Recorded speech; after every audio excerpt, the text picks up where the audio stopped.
नमस्कार दोस्तों, मैं हूं अतुल सिंह। स्वागत है आपका अतुल सिंह रैंडम थॉट्स में।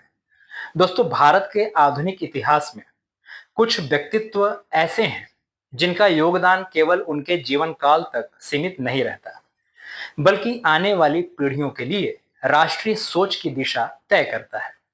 डॉक्टर श्यामा प्रसाद मुखर्जी ऐसे ही राष्ट्र पुरुष थे। वे केवल एक शिक्षाविद, उद्योग मंत्री या राजनीतिक नेता नहीं थे, बल्कि ऐसे दूरदर्शी विचारक थे जिन्होंने भारत की एकता, सांस्कृतिक आत्मविश्वास और राष्ट्रीय हित को अपने सार्वजनिक जीवन का सर्वोच्च उद्देश्य बनाया।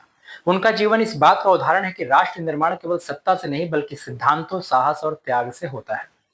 असाधारण प्रतिभा के धनी डॉक्टर मुखर्जी बहुत कम आयु में ही कलकत्ता विश्वविद्यालय के सबसे युवा कुलपति बने। उनके नेतृत्व में विश्वविद्यालय ने विज्ञान, कृषि, शिक्षक प्रशिक्षण, छात्र कल्याण और भारतीय भाषाओं को नई पहचान मिली। उनका मानना था कि शिक्षा केवल डिग्री देने का माध्यम नहीं, बल्कि ऐसे नागरिक तैयार करने का साधन है जो समाज और राष्ट्र की जिम्मेदारी निभा सके।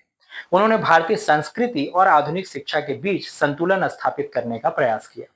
स्वतंत्र भारत के पहले उद्योग और आपूर्ति मंत्री के रूप में भी उनका योगदान अत्यंत महत्वपूर्ण था। उन्होंने देश के औद्योगिक आत्मनिर्भरता अभियान को नई दिशा दी। चितरंजन लोकोमोटिव वर्क्स, सिंदरी उर्वरक संयंत्र, दामोदर घाटी निगम डीवीसी जैसी परियोजनाएं भारत के औद्योगिक विकास की मजबूत नींव बनी।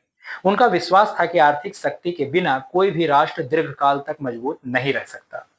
हालांकि जब उन्हें लगा कि कुछ राष्ट्रीय मुद्दों पर सरकार की नीतियां उनकी मूल मान्यताओं से मेल नहीं खा रही हैं, तब उन्होंने सत्ता से समझौता करने के बजाय मंत्रिमंडल से इस्तीफा देना अधिक उचित समझा। उसके लिए उनके लिए पद से अधिक महत्वपूर्ण था राष्ट्रहित। यही सिद्धांत आगे चलकर भारतीय जनसंघ की स्थापना का आधार बना, जिसने भारतीय राजनीति में एक नए वैचारिक विकल्प को जन्म दिया। डॉक्टर मुखर्जी का सबसे चर्चित संघर्ष जम्मू कश्मीर के पूर्ण एकीकरण को लेकर था। उनका स्पष्ट मत था कि एक ही देश में अलग संविधान, अलग झंडा और अलग व्यवस्था राष्ट्रीय एकता के अनुकूल नहीं हो सकता। इसी सोच के साथ उन्होंने एक ऐतिहासिक नारा दिया, एक देश में दो विधान, दो प्रधान, दो निशान नहीं चलेंगे।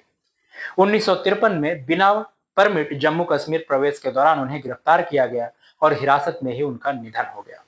उनकी मृत्यु आज भी भारतीय राजनीतिक इतिहास की सबसे चर्चित घटनाओं में से गिनी जाती है।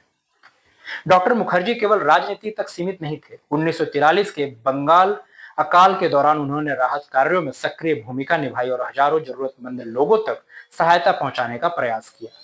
उनके लिए राष्ट्रवाद का अर्थ केवल भाषण नहीं, बल्कि संकट के समय समाज के साथ खड़ा होना था।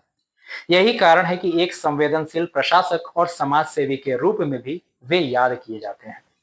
उनका व्यक्तित्व भारतीय सभ्यता और आधुनिक राष्ट्रवाद का एक अनूठा संगम था। वे रविन्द्रनाथ टैगोर, स्वामी विवेकानंद और श्री अरविंद जैसे विचारकों से गहराई से प्रभावित थे। उनका मानना था कि भारत की प्रगति उसकी सांस्कृतिक जड़ों से जुड़कर ही संभव है। वे लोकतंत्र, विचार विमर्श और संवैधानिक संस्थाओं के प्रबल समर्थक थे। लेकिन जब भी राष्ट्रीय एकता का प्रश्न सामने आता, वे बिना किसी हिचक अपने विचार स्पष्ट रूप से रखते थे। आज जब भारत विकसित भारत 2047 आत्मनिर्भरता, औद्योगिक विकास और राष्ट्रीय एकीकरण की दिशा में आगे बढ़ रहा है, तब डॉक्टर श्यामा प्रसाद मुखर्जी के अनेक विचार पहले से अधिक प्रासंगिक दिखाई देते हैं। मजबूत संस्थाएं, गुणवत्तापूर्ण शिक्षा, आर्थिक आत्मनिर्भरता, राष्ट्रीय एकता और सांस्कृतिक आत्मविश्वास, ये सभी उनके सार्वजनिक जीवन के प्रमुख स्तंभ थे।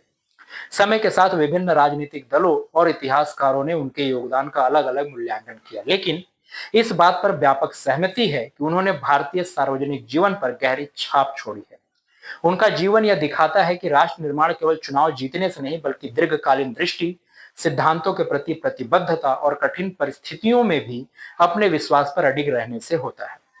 डॉक्टर श्यामा प्रसाद मुखर्जी का जीवन केवल इतिहास का एक अध्याय नहीं, बल्कि यह स्मरण कराता है कि जब व्यक्तिगत महत्वाकांक्षा से ऊपर राष्ट्रहित को रखा जाता है, तभी अस्थायी विरासत बनती है। शिक्षा से लेकर उद्योग, लोकतंत्र से लेकर राष्ट्रीय एकीकरण और वैचारिक स्पष्टता से लेकर व्यक्तिगत बलिदान तक, उनका जीवन भारत के लिए समर्पण, साहस और कर्तव्य का एक प्रेरणादायक उदाहरण बना रहेगा। धन्यवाद।